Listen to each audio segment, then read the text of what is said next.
ጽላል ሲቪል ማሕበረሰብ ምዕራብ ትግራይ ካብ 11 ክሳብ 13 ሰነ 2017 ዓመተ ምህረት ኣብ ከተማ መቐለ ሰነ 13 2017 ዓመተ ምህረት ድማ ኣብ ስዊዘርላንድ ኣብ ዝርከብ ዋና ቤት ጽሕፈት ውድብ ሕቡራት መንግስታት ዓለም ለኻዊ ሰልፊ ተመዛበልትን ስደተኛታትን ከም ዝካየድ ኣፍሊጣ ይኣክል ሓምሻይ ክረምቲ ኣብ ኬንዳ ብዝብል መሪ ሓሳብ ዝካየድ እቲ ዓለም ለኻዊ ሰላማዊ ሰልፊ ብመሰረት ውዕል ፕሪቶርያ ተመዛበልትን ስደተኛታትን ብዘይ ቅድመ ኩነት ናብ መረበቶም ንክምለሱ ንተፈራረምቲ እቲ ስምምዕ ኣደራደርቲ ኣካላትን ማሕበረሰብ ዓለምን ተጽዕኖ ንምፍጣርን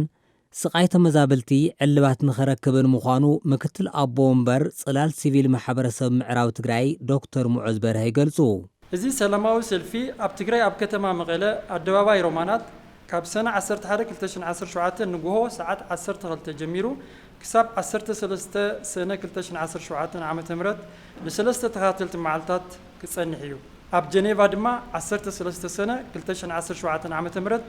ኣብ ኣፍደገ ዋና ቤት ጽሕፈት ውድብ ሕቡራት መንግስታት ዓለም ክካየድ እዩ። ሃፍቶምን ንብረቶምን ተመንቲሎም ብትግራዋይ መንነቶም ካብ መረበቶም ብሓይሊ ተሰጊጎም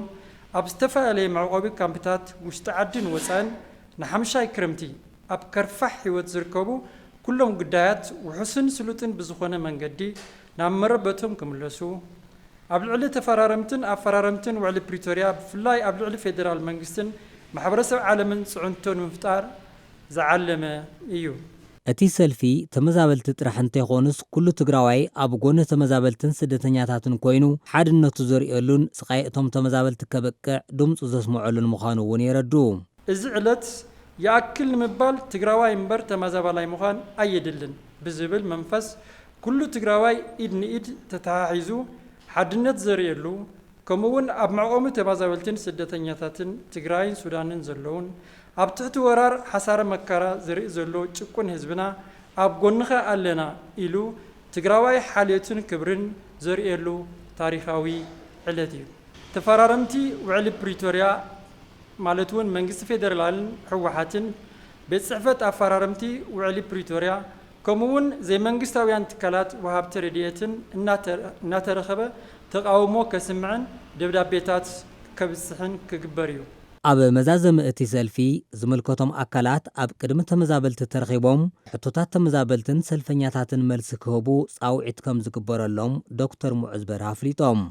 ዓርቢ 13 ሰነ 2017 ዓመተ ምህረት ቀጺሉ ዝውዕል ሰልፊ ይኣክል ሓምሻይ ክረምቲ ኣብ ኬንዳ ኣብዚ ዕለት ብፍሉይ ካብ ዝተፈቐደለን ትካላት ወፃኢ ኩሎም ትካላት ክልልን ፌደራልን ሙሉእ ብሙሉእ ተዓጽየን ኣካል ናይቲ ሰልፊ ኮይነን ክውዕላ ክግበር እዩ። ኣብዚ ዕለት ዝምልከቶም ኣካላት ብኣካል ቀሪቦም ሰልፈኛታት ንዝሓተትዎ ሕቶታት መልስን መብርህን ክህቡ ጻውዒት ክቐርብ እዩ። ኣብ መወዳእታ 1689 ብጫ ፍሕኛ ናብ ሰማይ ብምስዳድ ወግዓዊ መኸንበት ሰልፊ ይኣክል ሓምሻይ ክረምቲ ኣብ ኬንዳ ክኾን እዩ። በዝሒ ናይቲ ፍሕኛታት ህዝብና ካብ መዋሙቕ መረበቱ ካብ ዝመዛበል ዝስደድን ኣብ ትሕቲ ወራር ካብ ዝኾነን ጀሚሩ ክሳብ ሎሚ ዘሎ በዝሒ መዓልቲ ዝገልጽ ኮይኑ እቲ ብጫ ሕብሪ ፍሕኛ ድማ ንዝምልከቶ ኩሉ ሰላማዊ ሰልፍታትናን ቃልስናን ኣብ ናይ መወዳእታ ምዕራፍ መብጽሑ ዘጠንቅቕ እዩ።